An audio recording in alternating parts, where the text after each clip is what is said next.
¿qué tal estás? Neymar, ¿cómo estás sentindo?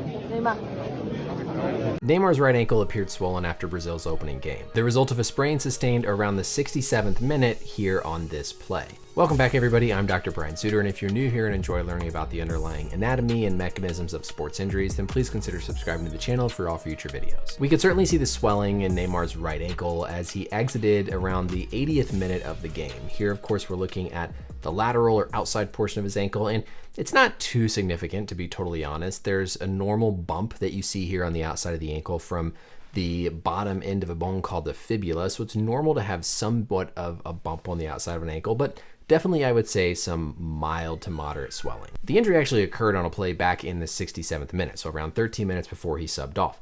You can see here his right foot comes down, kind of lands on the other player's shoe, and that causes his ankle to go into this inversion position.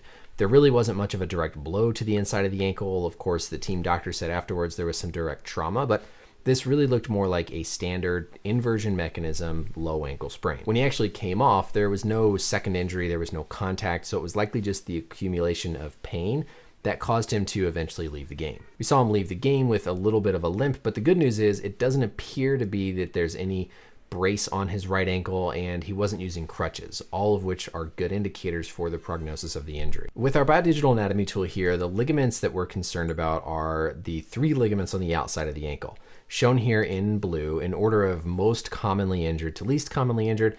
The ATFL, which sits here in the front and runs from that bump like we saw on Neymar's outer ankle, the distal fibula, the lateral malleolus, to a bone called the talus, the ATFL. Going down below this, we have the CFL or calcaneal fibular ligament, and then all the way in the back, we have the posterior talofibular ligament. Part of this bump that we're seeing on the outside of Neymar's ankle is just this bump of the distal fibula, the lateral malleolus. You can feel it on yourself, and in some people, it's really prominent.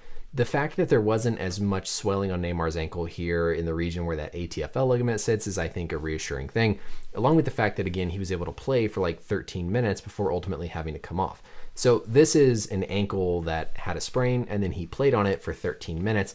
The swelling is not as bad as I would have thought based on all those factors. With Neymar's injury, I think we're particularly concerned with this ATFL ligament right here.